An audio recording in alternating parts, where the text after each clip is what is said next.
Do you think Dak Prescott will ever win a Super Bowl with the Dallas Cowboys? I like Dak, and like you mentioned, I've known Dak for a very long time. Good friend of mine. I want to see Dak succeed. By the way, we trained together all through college, Manning camp in Thibodeau. When we'd go with Peyton and Eli and Archie and all them, we would go to Manning camp. We're roommates even there. From high school or college? Throughout that whole when you're in college, especially kind of coming up, you go to a bunch of these camps and you play against each other and you get to know each other. So we got really close at the Manning camp over in Thibodeau, and then we kept that relationship through the years. And cool story. I mean, I got to know this kid that was terminally ill, and Dak would reach out, and he was a big Cowboys fan. So I think a lot of Dak. I think highly of Dak. I think he's a great person. But with that being said, I don't think that Dak is going to win a Super Bowl with the Dallas Cowboys. I really don't. Like Kinsey just mentioned, he is 2-5. You're saying it's not his fault? Well, let me explain. I'll say this.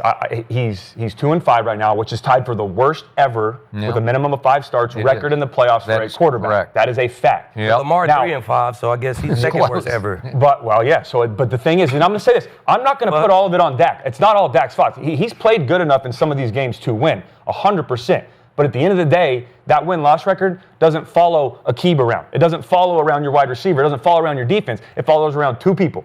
And that's your head coach and your quarterback. That's what you are judged upon, is win-loss, right? And what you do in the playoffs. Dak has not been able to get over that hump. In the last 2 playoff games, I think we can all agree he played poorly. 3 touchdowns, 3 interceptions. He's lost both of those games when he needed to be better for his football team. But again, I'm not going to put it all on him. But let's take Dak out of it for a second. The reason that I don't think they win the Super Bowl in the next couple of years with Dak is because of the trajectory of the NFC East right now. Right? The 2 teams in your division just played in the NFC Championship last year, and one of them won the Super Bowl. Yep. They'd gone to 2 of the last 3. And the other team, who's supposed to be on a rebuild, the Commanders, who were supposed to be ass last year and not be good and not play well, with a rookie quarterback and a bunch of veterans who are out of their prime on offense, and then you go get a head coach for the first year there wearing a backwards hat and everyone's saying they're not going to be good, go to the NFC Championship game and they're 1 game away from the Super Bowl. Because and then they go get Debo and Tunsil. And because of the decisions they made in the offseason. They're going to keep getting better. Meanwhile, the Cowboys are sitting at home at 7-10 and missing the playoffs. And everyone argues, Dak was hurt, injuries. They were 3-5 with Dak that year. They were. He had 11 touchdowns and 8 interceptions during that time. I still don't think they make the playoffs if Dak is healthy that entire time. So again, I don't put it all on Dak, and I'll say this, Skip, and I'd love to get your opinion on this, but if they don't turn it around this year and Dak doesn't lead them to at least, I want to say divisional, but I think it's time now to say at least the NFC Championship, then there needs to be some very tough and uncomfortable conversations this offseason about Dak Prescott and his future with the Cowboys. But will Jerry have those conversations? I think some quarterbacks. I think some quarterbacks mature later in their career. True. You know what I'm saying? Like Geno Smith. Okay, was like trash at the beginning. 15 years Geno's in. solid now. Okay. Sam Darnold was trash at the beginning. He's solid now. Matt Stafford wasn't trash, but he started his playoff career 0-3. But when did Dak get drafted? 2016. Dak was 2016. It's been 10 years. Yeah, that's what I'm saying. A decade. Look at Stafford. Stafford was 0-3 after 10 years. And then all of a sudden now he can know how to win. Sam Darnold was It's the 11th year. That's right. That's what I'm saying. I think it's what I think. I think I trust Jerry. Jerry made a major trade. I think he's going to go out and get some vets, maybe a Hendrickson, you know what I'm saying, a vet edge. He's going to draft a real impact player, like a real Emmitt Smith type impact player, maybe a running back. He's going to get a coach from this Shanahan-McVay tree. That's Kubiak. I played against this Shanahan-McVay tree. I went to the Rams and played with McVay. Yep. I played against the Cowboys and I saw that offense. I was like, this shit trash. No wonder Dak can't win. The fucking OC is trash. Then I go to practice and I see how McVay offense look and I'm like, oh yeah, this shit fucking nice. If you give Dak an offense under this McVay, Shanahan tree, that type of system, outside zone with all that shit, Zach will flourish in that kind of system. So I think Jerry gonna hear me. He's gonna go get a coach under that tree. He's gonna have a hell of an offseason. He's gonna win the offseason, gonna beat Philly. He's gonna have a hell of a draft. And I think at that point, Dak will end his career year 11, 12, 13, way better than he started it. So wait a second. Mike McCarthy came from the West Coast tree. But that's old, though. That West Coast been around since Jerry Rice and Irvin. Like, that shit old. It's a new league now. But it worked for Aaron Rodgers for a long time in Green Bay, right? But it worked for Aaron Rodgers 15 years ago, Skip. We're talking about new age football. It got to be misdirection. The corners are too nice to play West Coast. We could get on the line and strap anybody. Now you need some misdirection, make us have to tackle. The receivers go inside every play. I gotta decipher whether it's a crossing route or whether I need to come off and tackle. That's fucking hard for corners. Mm-hmm. All McVay's system is outside zone, which make the corners a huge part of the run game. Yep. You know what I'm saying? So he just need a new system, a system that's a new system. McCarthy's system is fucking old as shit. That shit is played out now. Get him a new system. Get him a couple more impact players with the cash you got with the draft picks. I like the Cowboys. Next 3 years, Cowboys gonna be in the chip. So he's a victim of the system. Yes. A quarterback without a great running back is like eating a KFC biscuit without water. With no honey. It's going to choke. Good one. I like that. He's going to choke. So when you're talking about his playoff record, you're talking about Mr. Santa Claus. In big games when they need him, he's going to throw a pick to the defense. He's just going to give that gift away. It's easy to look at him, but when you say he doesn't have all the threats that he would need, and it's the running back game with the wide receiver game hurts him. So when you're talking about when the game gets tight, he becomes 1 or 2 dimensional. Him running or passing because he can't hand it off. So all those handoffs, we know, fuck that, he's going to keep the ball because you don't have a threat here. So now you're just looking at a guy who doesn't have a threat, meaning you can't throw long. So now you're only looking at what? RPOs, slants, right? Drag routes. So everything becomes under. Like I play Madden. Right, I can't even trick the defense in Madden, with the fucking Cowboys, right? We know what's going to happen. So, but because you don't have that full threat for him to thrive, it's easier to stop somebody like Dak. So like even with Lamb, he's great, but he's great because himself. He's not great because of Dak's, right? When you're talking about CD, 50% of CD's yards is coming from second and third strings, right? He's a yak player, so that means he has to create it. So Dak ain't actually making him better. Yeah, he's relying on CD to get these extra yards for him. So when you're talking about, was it Pickens? Pickens. Is he gonna get the ball to him? No, you're going to have to throw everything up. You're not going to get, you have these threats, but unless this man's going to be running that Michael Irvin slant cross across the middle, all that deep, you don't have somebody who's going to make the defense bite up. But you're not going to bite up. Right. We're gonna make you catch everything in front of it. That's why he has to throw 35 to 40 times in the playoffs, which you're throwing that much, you're gonna turn the ball over a lot. So I don't think with the system he has going on, he's gonna win a championship there. I think he's gonna be traded probably the next 2 years for Shedeur Sanders. I love Arch Manning. the idea of Shedeur to Dallas. I campaigned for it before the draft. Jerry should have just taken 4th round. They screwed up and gave away their 5th round pick. But somewhere in there, they should have just taken Shedeur. He was born literally to play for the Dallas Cowboys because he grew up in Dallas. My problem with Dak is, I'll just quote CeeDee's mom. CeeDee Lamb's mom posted on Instagram the night they lost to Green Bay, being down 27-0 before halftime.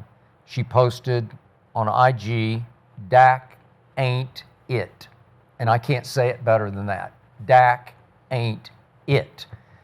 Through regular seasons, he can get on a roll as he did 2 years ago when he was healthy, and he finished second in MVP. That's pretty special stuff. That doesn't, for a 4th round pick, I'll take that to my bank, but only my regular season bank, because in postseason games, when it really mattered most, at San Francisco, home against San Francisco, home against Green Bay, Dak ain't it. And one of you guys were talking about quarterbacks. You either have that or you don't have that. You can't teach it, you can't coach it, you can't go figure it out by experience, I don't think. So he will never, ever win a Super Bowl for the Dallas Cowboys. And what he does after that, I won't care about. but I don't think he'll ever win a Super Bowl for anybody because during long stretches of regular seasons, he plays like the 4th overall pick. And come playoff time, too often he plays like a 4th round pick, which is what he was. And I missed the boat his rookie year because I became a huge fan. How could you not? He's like fell out of heaven into our laps. And right on schedule in the dress rehearsal 3rd preseason game at Seattle, Tony Romo once again breaks his clavicle. It happened like 17 times while he was a Cowboy because he was so fragile. And all of a sudden, Dak gets thrown in, with Hall of Famers all the way across the offensive line, right? There are 3 Hall of Famers across the offensive line. And here's where I missed the boat. There's a fellow rookie from Ohio State who had 3 of the first greatest years. You could make a case that Ezekiel Elliott had the 3 greatest years to open a career that any running back ever had. Agreed. Now, he hit the wall and hit it hard after 3 years after Jerry paid him the most money any run back had in football. But those 3, especially the first one, go look at the numbers. They're extraordinary. They're astonishing numbers that the running back put up, which made the 4th round pick quarterback his job way easier. So I'm saying, because Dak won Rookie of the Year over Zeke. Zeke finished 2nd. Nobody else got a vote because they went 13-3. Right. And then their rookie year. And the truth was, the Rookie of the Year was the running back. The running back made the quarterback as a rookie, and he played pretty well in his first postseason game against Aaron Rodgers at Jerry World. But since then, listen, the game at San Francisco, when the defense played pretty well, Micah played a little better in that game, and they held San Francisco to 19 points at San Francisco. Kyle Shanahan, you got to score more than 12 points. 12, And if I put the tape in and started showing you the throws he missed of wide open CDs, 88's running free and he misses him by 5 yards, you'd say, you had him. Yeah. Had him right where you wanted him. 2 interceptions that game, too. And in the Costly. second quarter, he did. Yeah, And it put him in a hole. See, I know offensive coordinators matter. Yeah. You know what I'm saying? I got it. I just know they matter. Yeah. Especially in big games, they matter, man. I seen Brock Eiswater. Like, the chat don't even know who that is. Yeah. I seen him come in and go 7-1 with us because we had a dog-ass system. You know what I'm saying? Okay. I seen Matthew Stafford throw the ball up to Calvin, and that was his offense in Detroit. Throw that bitch up to Calvin. Okay. That was his offense. All right. Then he came to L.A. and ran a real offense, and he just felt more comfortable. He throwing no-look shit in the playoffs. Okay, I got it. Your system matters. So. All right, and I watched Trent Dilfer win a Super Bowl with the Baltimore Ravens in 2000. And he had arguably the greatest defense ever, one of the top 3 anyway. And a dog-ass run game. And a dog-ass run game. And a return game. They had it all. Okay, and then I watched Brad Johnson with the 2002 Tampa Bay Buccaneers. That's arguably right there. You look at the Hall of Famers on that defense. That's arguably the greatest defense ever. And Brad Johnson was pretty good. So Trent had his moments. He was pretty good. But you can get carried by your defense, and that hasn't happened for Dak. So John Gruden called the offense. Gruden ain't a bad OC now. Gruden he put out good. Solid offenses, right? Yeah. Gruden was the OC for that team. He was. I mean, it wasn't trash. He was proving my next point.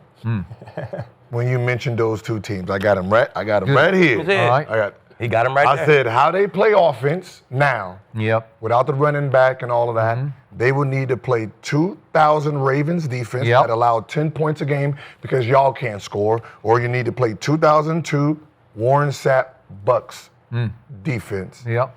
Because once you traded Parsons, that shit went all out the window. Because you need a generational talent like that, and then you add the pieces. So I wanted to ask this last: if you had Parsons, and you added Kenny Clark, what type of defense does that become? Crank the fuck up. Right? You crank. So you miss it. You miss the boat here sometimes. I have this generational talent who does all of these things great, but I can't stop this. Instead of me trading for this and losing this, if you have them both on the team since they are different positions, you become a wall now. Now you're coming into this type of defense. Another piece here, another piece there. Now you're talking about a lockdown defensive team. But once your brain says he can't do this, and you say, all right, let me replace it with somebody else who does what I need, but then you lose something you can't see. And the offense you have is not up to par, but you could have matched that with the defense because you had a juggernaut. Okay. That you can rely Right. your defense on. I got you, and I hear you. Valid points. The problem is you're comparing Micah Parsons to the great Derek Brooks, good friend of mine, and he's a little before your time. No, my locker was right next to Derrick Brooks. That's my OG. OG. To start. Hell yeah. You started. Okay, I forgot. Hell yeah. Okay. Derrick Brooks was the man. The man. He was the leader of that locker room and that defense. He has stature to him that I can't convey to you how impressive this man was on and off the field. He was as legit as it gets both ways. As the role model for your team, the tone setter for your team, no one better. Ray Lewis, different cut of cloth, but on the football field, Lord have mercy. Just Lord have mercy. And in the locker room. Yeah, in the locker room. And as a preacher in the locker room, it's hard. It's hard to convey to you the leadership they brought to those teams, the aura, the firepower they brought in the locker room and the huddle, and then bringing it, especially against the run game. Those two, you just couldn't run on them. I mean, you just couldn't. Micah's not that guy. He's great at what he does, can be great, and his potential is extraordinary. But those two guys were as legit a leaders as I have ever seen. Tom Brady in his own way was a whole nother, but that's offense. This is defense. This is bad you know what. This is where you ain't messing with him and you ain't messing with him. Yeah, but see, that's what I'm saying. Okay. Kenny Clark is that guy you're talking about, right? Well, Hell no. No, I mean just that leader. Yeah, that leader. He's got to be. Yeah, if he's the leader, wouldn't that guy teach your generational player how to lead, how to get better? That is the job of an older player. So you're comparing a kid, I mean, he's 25, but a young kid trying to figure out what he is, that's all off raw talent, versus these older guys who understand. Sometimes you need the Kenny Clark to be right next to Parsons so he can check him. Hey, you're doing this, you're doing that, you're hurting us, stay put, stay disciplined. That's where I'm saying that's where sometimes these outside noises messes up 4 or 5 years of something that would have turned over right there. I'm saying that if you had both of those guys in, your defense changes. It becomes more dangerous because you have a guy who's going to check your young stud and teach him how to lead in the next 5 years. I got you. That was DeMarcus Lawrence, now a Seattle Seahawk. DeMarcus Lawrence, I told you the other day, goes to Seattle and took a shot at Dallas saying, I just knew I'd never win a Super Bowl there. And Micah tweets back at him, that's some clown shit. And then Micah tweets, DeMarcus tweets back at Micah, no, I'm just telling the truth. And if you had cared more about winning than tweeting, maybe I'd still be there. So I think DeMarcus tried to school him, to educate him, to bring him along. What was it, last year? Yeah. So 24. He up there. 24. Okay. I mean, you couldn't tell me shit at 24. I can tell you that. So the only person here that believes that Dak can maybe take him to Super Bowl is a keep, right? Okay. Let's talk about the Eagles. Do we think the Eagles can repeat?